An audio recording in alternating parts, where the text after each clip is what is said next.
In video number 12, I had a rather speculative story on how it had came to be that people start believing that this is the Temple Mount. Now, the story was purely based on emphasizing with the situation that emerged when the Muslims defeated the Byzantines and had entered the city of Jerusalem. And I did imagine a lot of distrust, deception, and ignorance leading to the selection of the Temple Mount as the site of the Dome of the Rock. And in the end, I blamed even the bishop.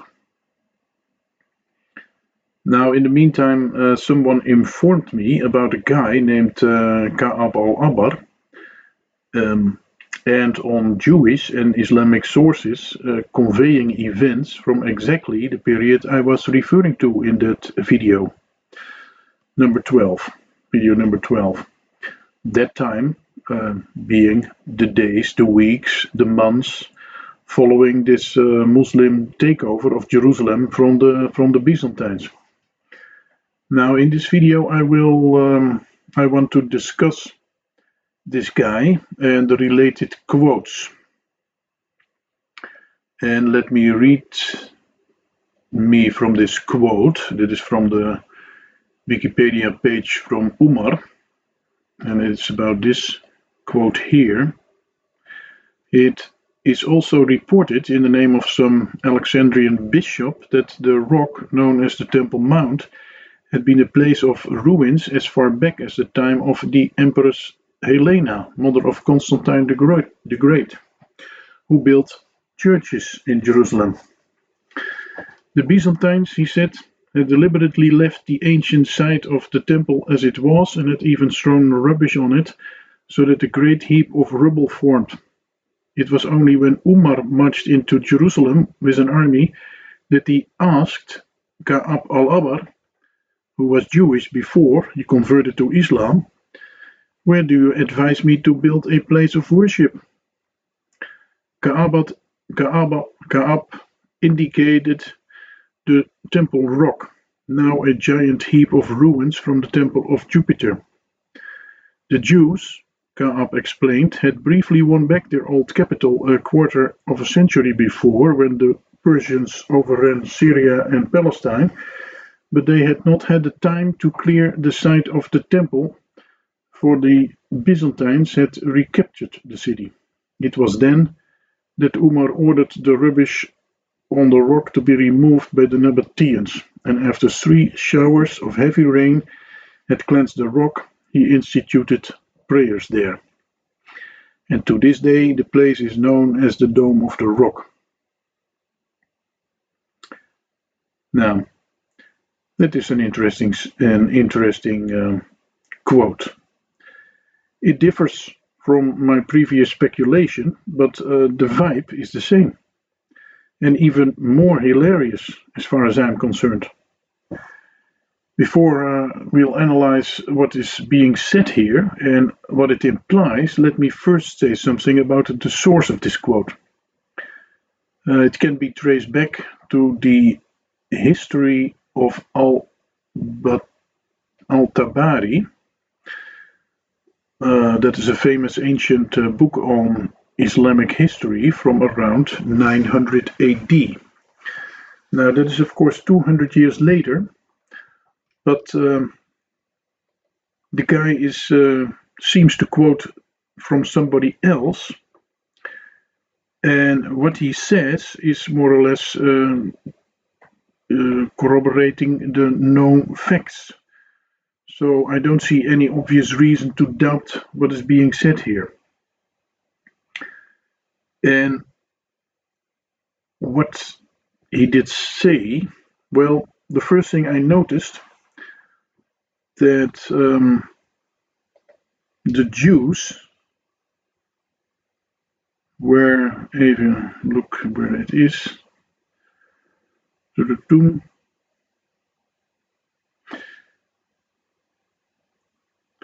that the Jews had briefly won back their old capital a quarter of a century before. So that gives the impression that they were not there at the moment when Umar and Ka'ab entered the city, and that idea is corroborated by this guy here as well, Al-Fazi, from the 11th century, who is alleged to have said the Muslim conquest of Palestine brought relief to the country's Jewish citizen who had previously been barred by the Byzantines from praying on the Temple Mount. And this quote here is conveying the same idea. The Jews who had come sent letters to the rest of the Jews in Palestine and informed them that Umar had permitted resettlement of Jerusalem by Jews. So it seems, it strongly suggests that Emperor Hadrian's directive for the expulsion of the Jews from Jerusalem were still operational. And that is confirmed by those other sources.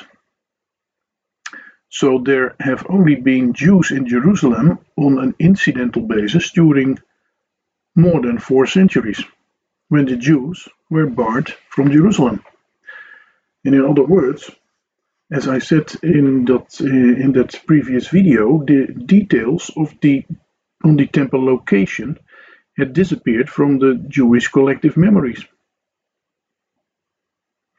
But the most important thing being said is this here from Umar. It was only when Umar marched into Jerusalem with an army that he asked Ka'ab al Ahbar, who was Jewish before he converted to Islam, "Where do you advise me to build a place of worship?" And Ka'ab indicated the Temple Rock. Now the question is, who is this Ka'ab al Ahbar?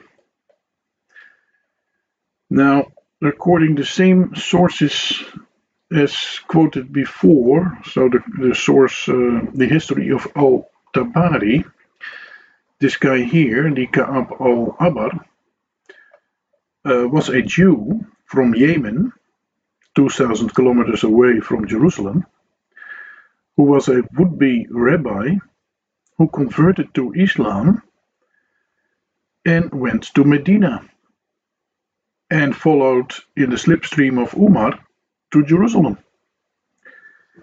He was probably never been there. As a Jew, he was barred, and moreover, Yemen was 2,000 kilometers away from Jerusalem. Perhaps he was familiar with the Mishnah, and being asked by Umar upon entering Jerusalem, where is the most holiest site? Well,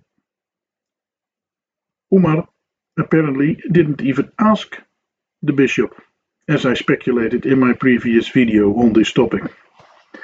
My apologies to the bishop, whom I blamed having deceived Umar.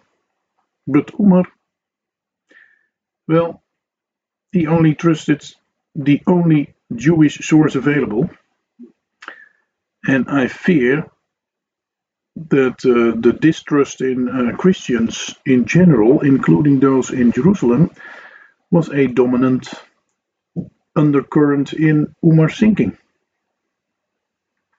Don't forget, the Islamic shrine Umar helped to lay its foundation was a proclamation on the untrustworthiness of Christians and especially their doctrines. So he asked a Jew, supposedly an expert on Jewish temples, and trustworthy too because he converted to Islam. And this Jew, never been in Jerusalem before, perhaps having read the Mishnah that the temple must have been something very big, well, upon Umar's request, he came up with this. Here it is.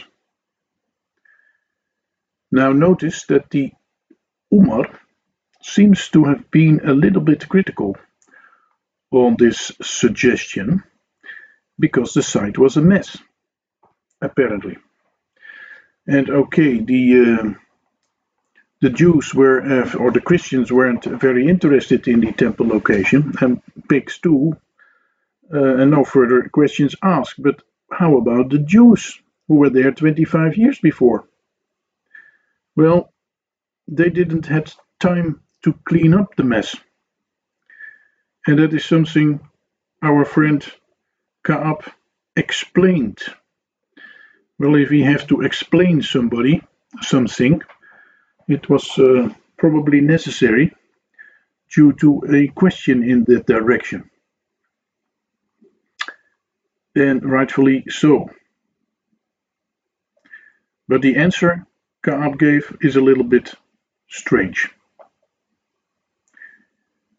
Because if I understand the situation correctly, when the Jews were allowed to return to Jerusalem after 400 years, when the Persians were in charge for a while, they in fact did return on first notice, but then they didn't have time to remove the Jupiter mess from the Temple Mount. Now, are you kidding me? After having made 3 trials to rebuild the temple at an unbelievable high cost of human lives, this time they didn't have time to clean up the temple. Well, the text said that after 3 showers of heavy rain had cleaned the rock. So it wasn't that much work, apparently. And apparently it never occurred to Umar that these lazy Jews, allegedly, just didn't felt obliged to clean up the Roman fortress. That never occurred to Umar, apparently. And, well, if you think about it, the situation is very funny. I could spend another video on the irony of all of this, and maybe one day I will. Anyway, the other quote is slightly less interesting. It's from a Jewish source, originates from the Cairo Geniza. I couldn't establish the age of the quote. The Cairo Geniza is a collection of Jewish writing, but it has been written over centuries. But anyway, it corroborates more or less the information we had received from this quote here. So that makes it more believable. Umar ordered the Gentiles and a group of Jews to sweep the area of the Temple Mount, and Umar oversaw the work. And Umar permitted 70 Jewish households to return to Jerusalem, and they returned to live in the southern part of the city. It is the market of Jews, and their aim was to be near the water of Siloam and the Temple Mount and its gates. Now that is interesting as well, because if you look at our map, and as you know, we have 2 configurations, which we are discussing all the time, namely this configuration and this configuration.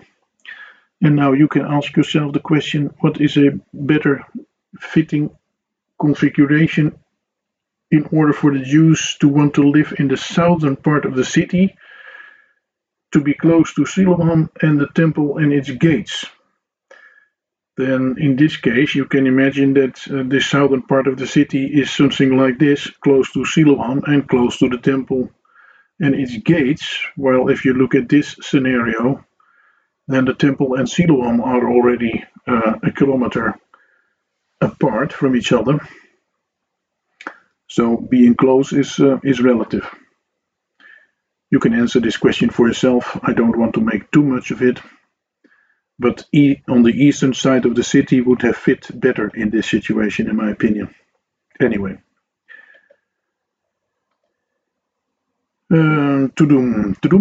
It come. Okay. Well,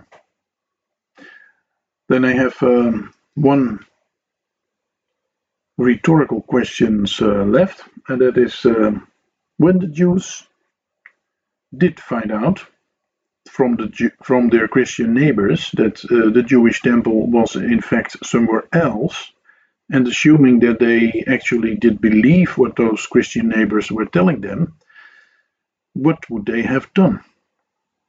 Tell Umar, or keep their head low?